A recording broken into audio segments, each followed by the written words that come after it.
Drones attacked an oil refinery in Dagestan. A facility in Makhachkala was hit, almost 2,000 kilometers from Ukraine. This information was confirmed by Freedom sources in the Main Intelligence Directorate of Ukraine. And they noted that the targeted strike was carried out by Ukrainian-made drones. Let me remind you, according to the BBC, this year drones have hit more than half of Russia's major oil refineries, disabling about 38% of the country's refining capacity.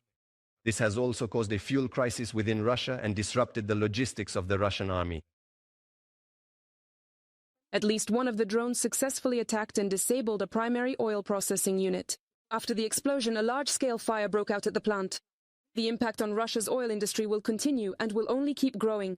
Military intelligence will systematically drain the aggressor of the lifeblood of war. This is according to sources from Freedom in the Main Intelligence Directorate of Ukraine.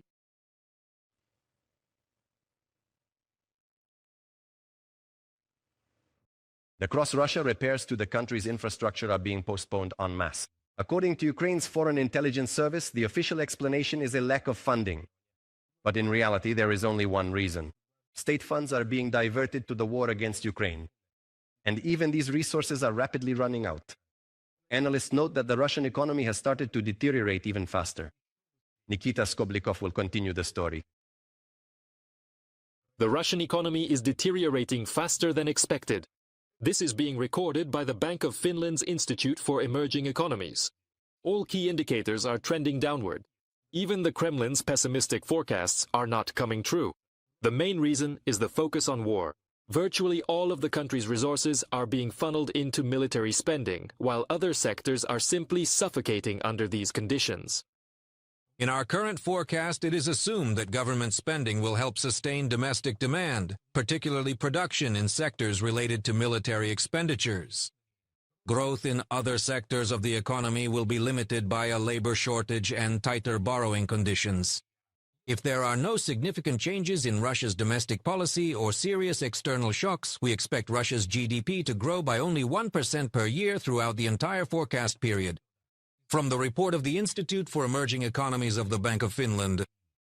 Finnish analysts emphasize that Russia's economy is being stifled by military spending and dependence on China.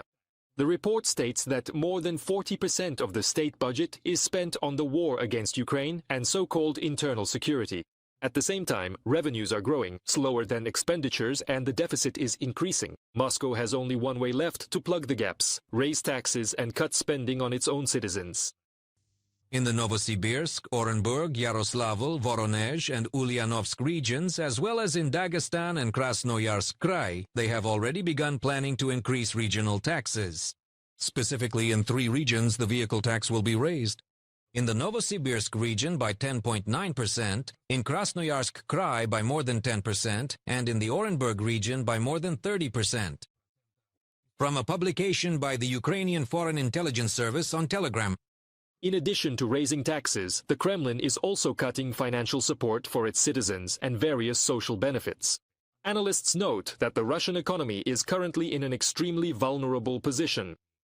The reduction of various programs that previously stimulated the Russian economy, such as preferential mortgages, certain other payments, the increase in taxes, these are attempts to collect certain funds, so to speak, retroactively, after the relevant financial books had already been closed, and much, much more.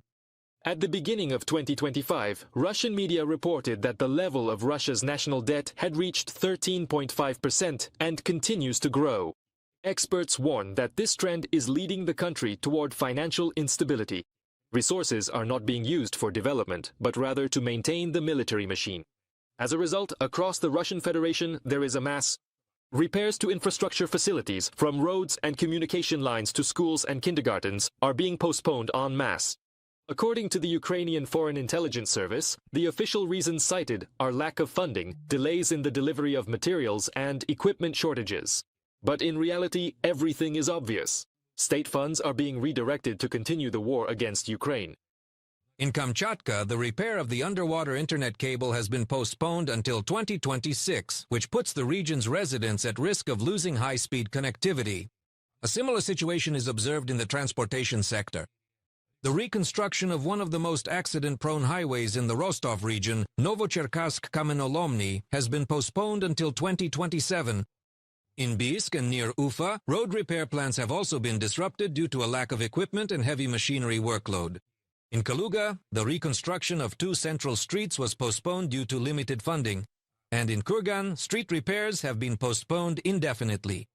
From a publication by the Foreign Intelligence Service of Ukraine on the agency's website. These are problems that can be described as an introduction, or perhaps even the beginning of stagnation, primarily in the civilian sectors of the economy.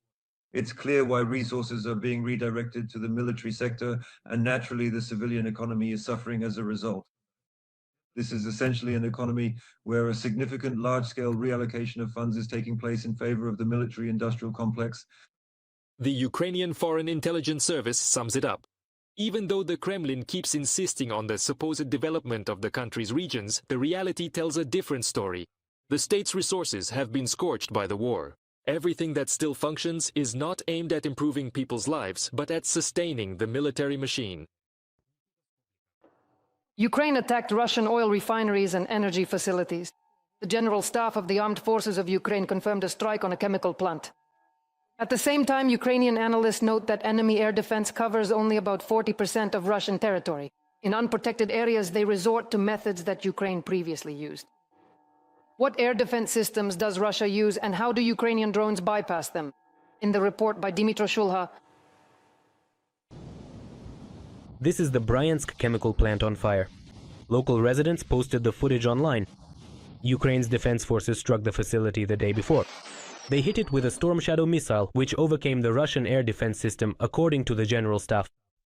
The Bryansk chemical plant is an important component of the aggressor country's military-industrial complex. This facility produces gunpowder, explosives, and components for rocket fuel, including for munitions and missiles that the enemy uses to shell Ukrainian territory. Drones also attacked Dagestan, Mordovia, and the Ural Federal District during the night. Russian social media channels report strikes on an oil refinery and a mechanical plant. This was also confirmed by the Ukrainian General Staff. However, Governor Melikov stated that there was a strike on one of the enterprises in Makhachkala.